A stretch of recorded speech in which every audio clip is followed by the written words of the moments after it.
MP board कक्षा 10वीं वाले सभी विद्यार्थियों के लिए गणित विषय का पूरक परीक्षा का पेपर आ चुका है, जो 11 मई को परीक्षा में दिया जाएगा।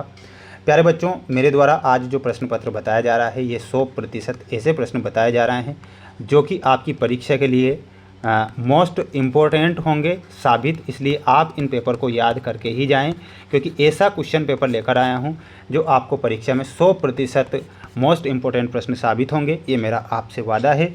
एक बात और सुनिएगा मेरे सभी प्यारे भैया बहन, set A, set B, set C और सेट डी, यानी कि चारों ही सेट पेपर मेरे द्वारा चैनल पर डाल दिए गए हैं। बेसिक भी डाल दिए गए हैं, स्टैंडर्ड भी डाल दिए गए हैं, तो जाकर देख लेना है। समस्त विद्यार्थियों को, जो बच्चे हमारे साथ नए जुड़े हैं, चैनल को सब्सक्राइब जरूर कर लीजिएगा। रिजल्ट से रिलेटेड जानकारी और अतिरिक्त जो पेपर हैं, जो जिस विषय में आप फेल हुए हैं, वो पेपर भी डाले जा रहे हैं। निश्चिंत रहिए। आइए शुरुआत करते हैं हमारे प्रश्नों से, जो परीक्षा में दिए जाएंगे और आपको पूछे जाएंगे। तो प्रश्न आप देख सकते हैं प्यारे बच्चों, आपकी स्क्रीन के सामने पहला प्रश्न आएगा। सही विकल्प में क्वेश्चन है। 100% प्यारे विद्यार्थियों प्रश्न आएंगे, याद कर लो, मेरा आपसे वादा है।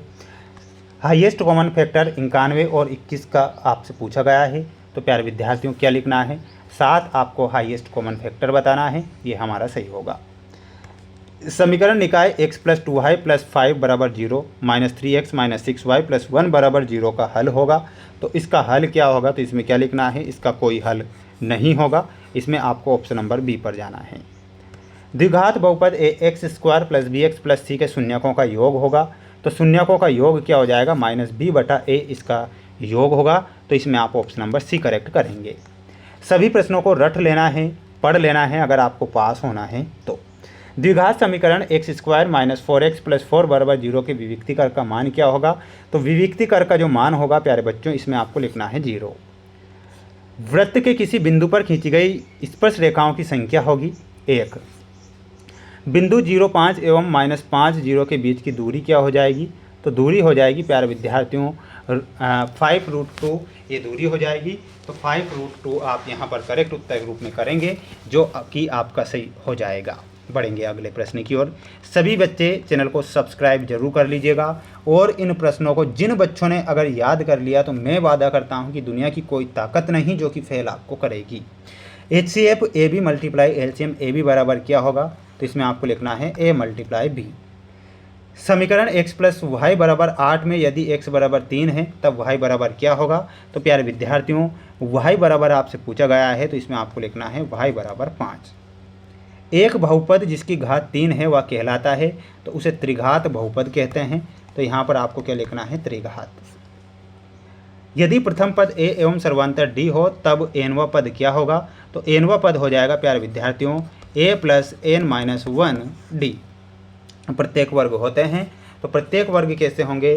वो समरूप होंगे। तो यहाँ पर समरूप लिखना है।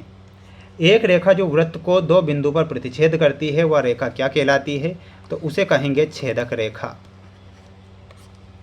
त्रिज्या r वाले वृत्त का क्षेत्रफल का सूत्र क्या होगा?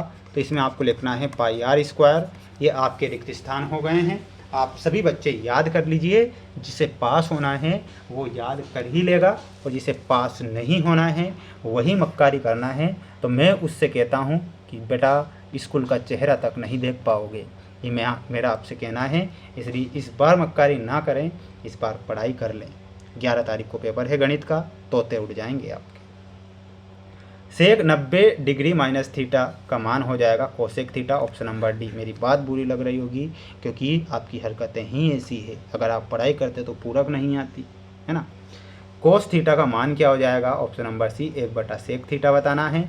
साइन 0° का मान ऑप्शन नंबर बी 0। कोस 0° का मान 1। और 1 + tan² थीटा का मान हो जाएगा option number F sec theta. और √1 - cos² थीटा का मान हो जाएगा option number E sine theta. ठीक है, तो ये जोड़ी हो गई है। जोड़ी देख लीजिए प्यारे बच्चों, बुरा नहीं मानना है, लेकिन बात सत्य है। और बिल्कुल बात अगर सत्य है तो आपको ऐसी हरकत नहीं करना है, सिर्फ पढ़ाई पर फोकस करना है इस बार, क्योंकि द्वितीय परीक्षा है, ये पूरक परीक्षा है। यदि a = BQ, तो a एवं b में क्या संबंध है? तो संबंध हो जाएगा प्यारे विद्यार्थियों, a बराबर हो जाएगा ये भाज्य हो जाएगा, वहीं b बराबर हो जाएगा भाजक। ठीक है, यदि ABC वास्तविक संख्या है और a = 0, तब द्विघात समीकरण किस रूप में होगा? तो द्विघात समीकरण हो जाएगा x² plus B X plus C बराबर 0। समकोण त्रिभुज की प्रमेय का क्या नाम है? तो उसका नाम है पाइथागोरस प्रमेय। पाइथागोरस प्रमेय। मूल बिंदु से एक्स वाई की दूरी लिखिए, तो दूरी हो जाएगी प्यारे विद्यार्थियों, वो हो जाएगी x square plus y square. सर्वाधिक बारंबारता वर्ग क्या कहलाता है? तो उसे बहुलक वर्ग कहते हैं। यहाँ पर आपको लिखना है बहुलक। एक असंभव घटना की प्रायिकता क्या हो जाएगी? 0 हो जाएगी। पीई एवं पीई माइनस का मान क्या हो जाएगा? तो इसमें आपको लिखना है 1। ठीक है, तो ये स्क्रीनशॉट ले लेंगे अच्छे से और याद इन्हें कर लेंगे ताकि आप अच्छे नंबर प्राप्त कर सकें। अगला है x माइनस 1 बराबर 0 में x का मान 0 और 1 है, ये सत्य लिखना है। समांतर श्रेणी 10 7 4 का 10वां पद -17 है, ये सत्य होगा। समरूप त्रिभुजों के क्षेत्रफल सदैव बराबर होते हैं, गलत होगा, असत्य। शंकु का आयतन याद करके जाना है, गलत है। अर्धगोले का आयतन भी गलत दे रखा है। और 3 माध्यिका बराबर बहुलक प्लस 2 माध्य, ये सत्य होगा। प्यारे विद्यार्थियों, यहाँ पर 30 नंबर के मैंने ऑब्जेक्टिव टाइप प्रश्न आपको बताए हैं और 6 से 23 तक के जो मोस्ट क्वेश्चन है वो भी मेरे द्वारा वीडियो में बता दिए जाएंगे। प्यारे विद्यार्थियों, जितने भी बच्चे वीडियो को देख रहे हैं, समस्त विद्यार्थी चैनल को सब्सक्राइब जरूर करें। मेरे द्वारा 4 से 5 सेट पेपर चैनल पर डाले हैं, उन्हें आप पढ़ें और अपनी तैयारी को मजबूत करें। चैनल पर जो बच्चे हमारे साथ नए जुड़े हैं, तो प्यारे विद्यार्थियों चैनल को सब्सक्राइब जरूर कर लेना है। आपके लिए लगातार हम लगे हुए हैं, मेहनत हम आपके लिए कर रहे हैं, इसीलिए